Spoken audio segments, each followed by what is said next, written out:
What's up guys, my name is DeadVerse and today we'll be covering the best Gobblegum setups for solo and co-op players, which include setups for points, perks, upgrading weapons, and many more. We will be covering these Gobblegum categories, which include rare Gobblegums, epic Gobblegums, legendary Gobblegums, ultra Gobblegums, and whimsical Gobblegums. Let's begin. The first category that we are going over is the point setup with Gobblegums. The best point setup with Gobblegums in solo is temporal gift, boost keeping score, gift card, free fire, and power vacuum. In co-op, it is temporal gift, boost keeping score, profit sharing, tactical diffusion, and power vacuum. In solo, temporal gift and boost keeping score go well together because you can allow the double points to last longer by a minute, and gift card allows you to get 30,000 points. With free fire, you can have unlimited ammo for a minute, and power vacuum allows you to get more power-ups. However, in co-op, temporal gift and boost keeping score go well together because you can get more points for a longer period of time, and profit sharing, since you're with a group of 2 to 4 people, you can get yourselves a bunch of points. Tactical diffusion allows you to get more points if a nuke goes off, and power vacuum allows you to get more power-ups, which is very essential in co-op play.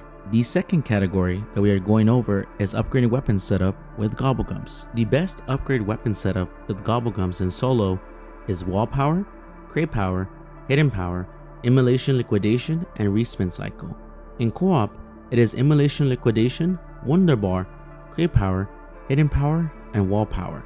For solo, I like to choose wall power and crate power because you get to decide if you want to pack a punch a wall weapon or a mystery box weapon, and hidden power allows you to get its highest rarity.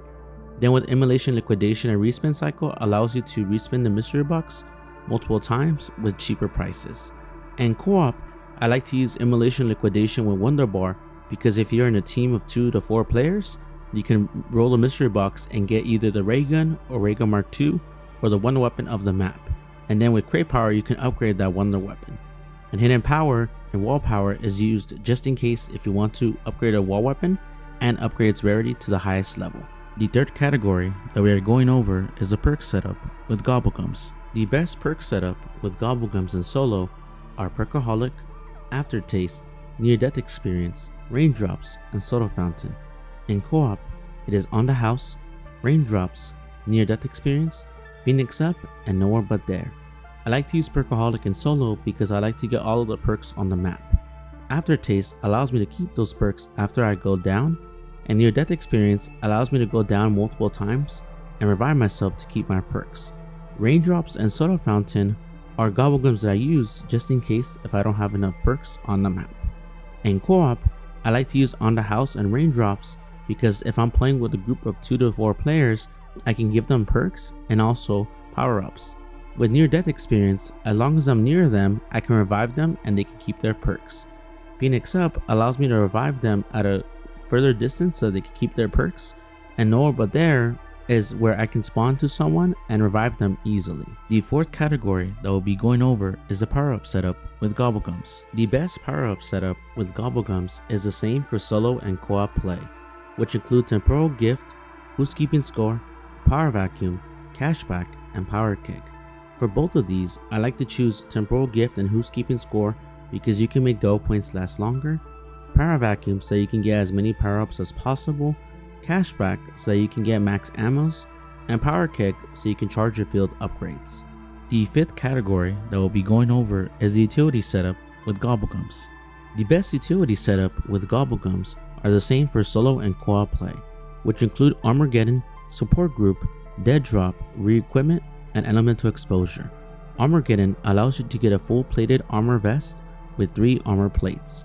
Support group allows you to get the RCXD, Mangler Cannon, Sentry Gun, and the Disciple Injection, whereas Dead Drop allows you to get salvage and equipment from killing zombies. Re-equipment allows you to get tacticals and lethals over time, and Elemental Exposure allows you to do the damage of the target's elemental weakness. So for example, the Ravagers are weak to Lightmend, and the Bear is weak to Napalm and Brain Rot.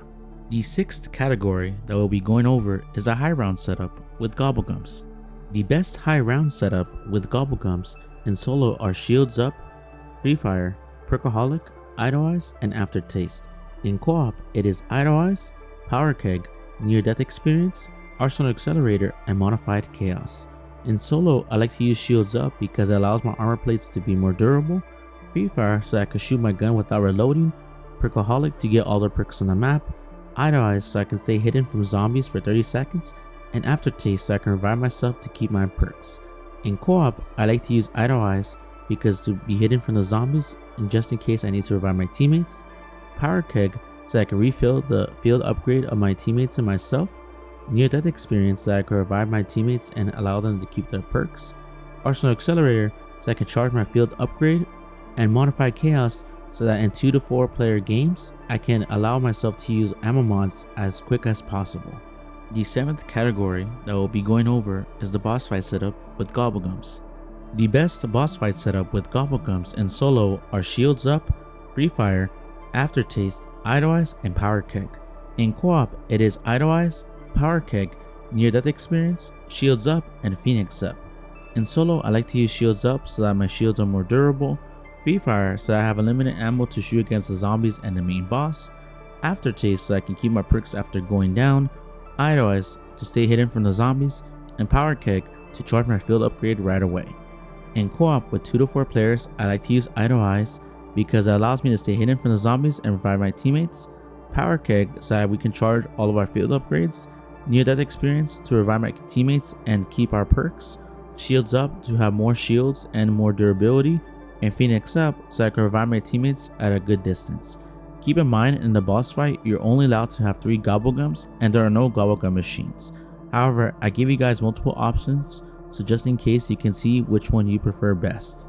The last category that we'll be going over is the Whimsical setup with Gobblegums. The best Whimsical setup with Gobblegums is the same for solo and co-op, which is Slaylist, Jacked Lantern, Newtonian Negation, Holiday Cheer, and Quagnarok. Slaylist allows you to play a zombie song, Jack Lantern makes it so that you can put pumpkins on zombies' heads, Newtonian Negation makes it so that when you kill a zombie, it goes straight up into the sky, Holiday Cheer makes it so that zombies have Christmas decorations, and Quagnarok allows zombies to have duck floaties. This concludes the best Gobblegum setups for solo and co-op players. If you enjoyed this video, give it a like and subscribe, and we will see you on the next video.